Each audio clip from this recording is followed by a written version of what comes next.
اس آیت سے معلوم ہوا کہ شریعت کے تمام احکام پر ایمان رکھنا ضروری ہے اور تمام ضروری احکام پر عمل کرنا بھی ضروری ہے۔ کوئی شخص کسی وقت بھی شریعت کی پابندی سے آزاد نہیں ہو سکتا۔ خود کو طریقت کا نام لے کر یا کسی بھی طریقے سے شریعت سے آزاد کہنے والے کافر ہیں۔ الحمدللہ رب العالمین والصلاة والسلام علی اشرف الانبیاء والمرسلین، اما بعد، ان اللہ وملائکتہ یصلون علی النبی یا ایھا الذین آمنوا صلوا علیہ وسلموا تسلیما۔ اللہ رب محمد صلی اللہ علیہ وسلم، نحن عباد محمد صلی اللہ علیہ وسلم، صلی اللہ تعالی علیہ وسلم۔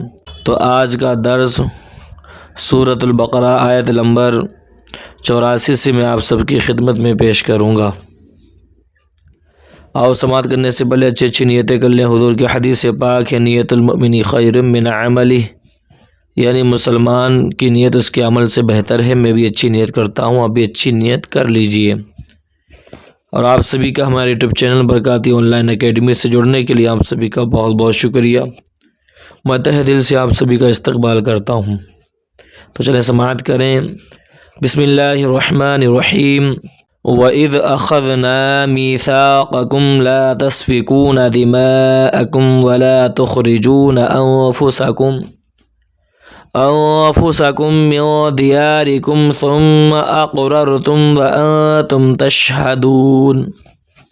ترجمہ: اور یاد کرو جب ہم نے تم سے عہد لیا کہ آپس میں کسی کا خون نہ بہانا، اپنے لوگوں کو اپنی بستیوں سے نہ نکالنا، پھر تم نے اقرار بھی کر لیا اور تم خود اس کے گواہ ہو۔ وَإِذْ أَخَذْنَا مِيثَاقَكُمْ، اور یاد کرو جب ہم نے تم سے عہد لیا، یعنی اے یہودیوں وہ وقت یاد کرو جب ہم نے تمہارے آباء و اجداد سے تورات میں یہ عہد لیا کہ تم آپس میں کسی کا خون نہ بہانا، اپنے لوگوں کو اپنی بستیوں سے نہ نکالنا، پھر انہوں نے اس عہد کا اقرار کر لیا اور تم خود بھی اپنے آباء و اجداد کے اس اقرار کے گواہ ہو۔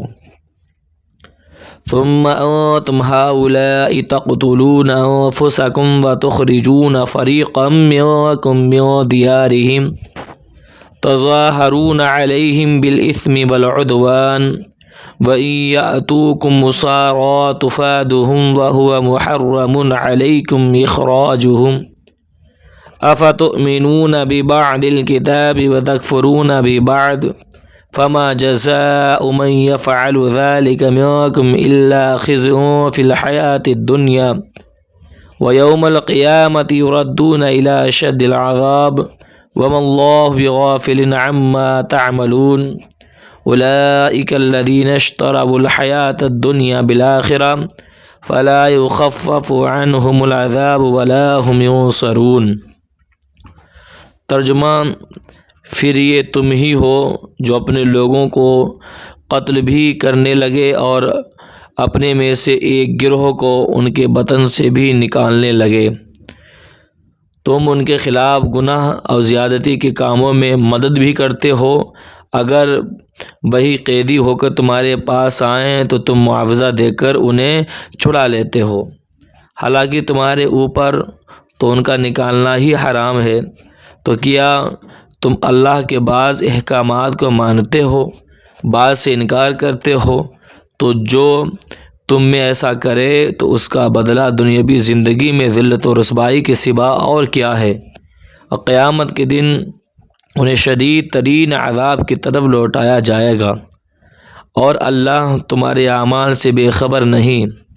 یہی وہ لوگ ہیں جنہوں نے آخرت کے بدلے دنیا کی زندگی خرید لی، تو ان سے نہ تو عذاب ہلکا کیا جائے گا نہ ہی ان کی مدد کی جائے گی۔ ثم انتم ہؤلاء، پھر یہ جو تم ہو۔ اس آیت میں حضور پر نور صلی اللہ علیہ وسلم کے مقدس زمانے میں موجود یہودیوں کے عجیب و غریب طرز عمل کا بیان ہے، اور اس کا پس منظر یہ ہے کہ تورات میں بنی اسرائیل کو 3 حکم دیے گئے تھے۔ نمبر 1، ایک دوسرے کو قتل نہ کرنا۔ نمبر 2 ایک دوسرے کو جلا وطن نہ کرنا۔ نمبر 3 اگر وہ اپنی قوم کے کسی مرد یا عورت کو اس حال میں پائیں کہ اسے غلام یا لونڈی بنا لیا گیا تو اسے خرید کر آزاد کر دیں۔ نسل در نسل یہ عہد چلتا رہا، یہاں تک کہ مدینہ منورہ کے گرد و نواح میں آباد یہودیوں کے 2 قبائل بنی قریظہ اور بنی نذیر میں منتقل ہوا، اور اس وقت مدینہ شریف میں مشرکوں کے 2 قبیلے اوس اور خزرج رہتے تھے، اور بنی قریظہ اوس قبیلے کے حلیف تھے اور بنی نذیر اور خزرج قبیلے کے حلیف تھے۔ ہر ایک قبیلہ نے اپنے حلیف کے ساتھ قسم اٹھا رکھی تھی کہ اگر ہم میں سے کسی پر کوئی حملہ آور ہو تو دوسرا اس کی مدد کرے گا۔ جب اوس اور خزرج کے درمیان جنگ ہوتی تو بنی قریظہ اور اوس کی اور بنی نذیر اور خزرج کی مدد کے لیے آتے تھے اور اپنے حلیف کے ساتھ ہو کر آپس میں ایک دوسرے پر تلوار چلاتے۔ بنی قریظہ بنی نذیر کو وہ اپنی قریظہ کو قتل کرتے اور ان کے گھر ویران کر دیتے اور انہیں ان کی رہائش گاہوں سے نکال دیتے، لیکن جب ان کی قوم کے لوگوں کو ان کے حلیف قید کر لیتے تو وہ ان کو مال دے کر چھڑا لیتے۔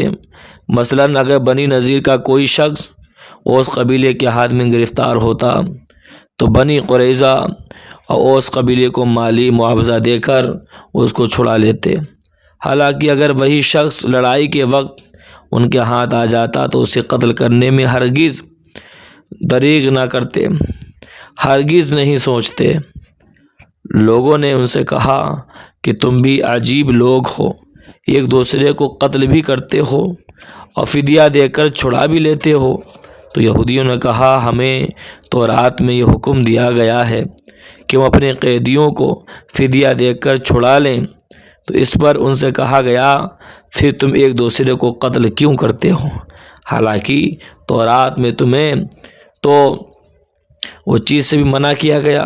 یہودیوں نے کہا جنگ کے دوران ایک دوسرے کو قتل کرنے سے اگرچہ ہمارا اللہ تعالیٰ کے ساتھ کیا ہوا عہد ٹوٹ جاتا ہے، لیکن ہمیں اس بات سے شرم آتی ہے کہ ہمارے حلیف ذلیل ہو، کیونکہ اگر ہم نے ایک دوسرے کو قتل اور جلا وطن نہ کیا تو اس میں ہمارے حلیفوں کی ذلت ہے، اور چونکہ فدیہ دے کر چھڑا لینے میں ان کی ذلت نہیں ہے، اس لیے ہم اس عہد کو پورا کر دیتے ہیں۔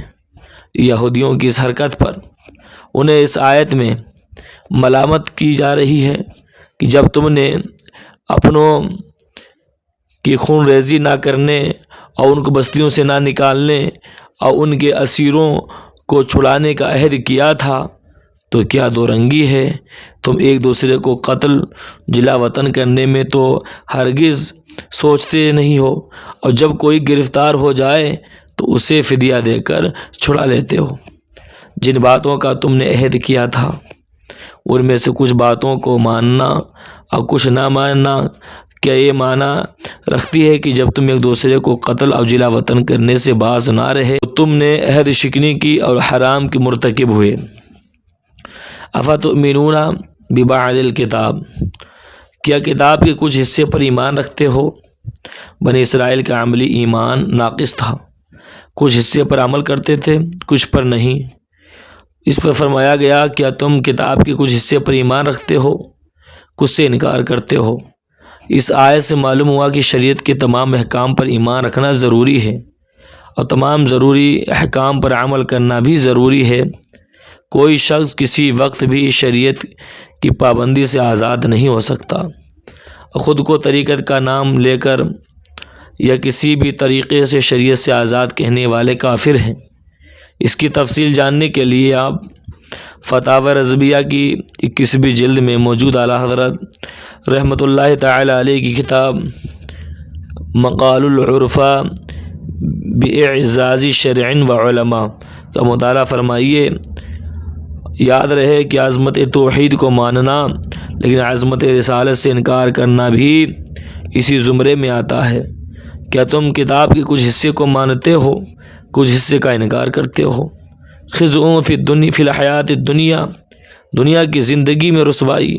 بنی اسرائیل کی دنیا میں تو یہ رسوائی ہوئی کہ بنی قریظہ 3 ہجری میں مارے گئے اور بنی نذیر اس سے پہلے ہی جلا وطن کر دیے گئے۔ اس سے معلوم ہوا کہ کسی کی طرفداری میں دین کی مخالفت کرنا اخروی عذاب کے علاوہ دنیا میں بھی ذلت و رسوائی کا باعث ہوتا ہے۔ دنیا کے بڑے بڑے معاملات کو اس آیت کے تحت دیکھا جا سکتا ہے، اور یہ بھی معلوم ہوا کہ کبھی گناہوں کی شامت سے دنیاوی آفات بھی آ جاتی ہے۔ وَمَا اللَّهُ بِغَافِلٍ، اور اللہ غافل نہیں۔ اس طرح کی آیات جن میں یہ مفہوم ہو کہ اللہ تعالیٰ تمہارے اعمال سے غافل نہیں، تو ان میں نافرمانوں کے لیے شدید وعید ہوتی ہے کہ اللہ تعالیٰ تمہارے افعال سے بے خبر نہیں ہے، تمہارے نافرمانیوں پر شدید عذاب دے گا۔ یوں ہی ایسی آیات میں مومنین و صالحین کے لیے خوشخبری ہوتی ہے کہ انہیں اعمال حسنہ کی بہترین جزا ملے گی۔ اللہ تعالیٰ ہمیں آپ کو عمل کی توفیق عطا فرمائے۔ جن حضرات نے ابھی تک ہمارا YouTube channel Barkati online academy کو سبسکرائب نہیں کیا، وہ سبسکرائب کر دیں، مجھے دعا میں یاد رکھیں۔ السلام علیکم ورحمۃ اللہ وبرکاتہ۔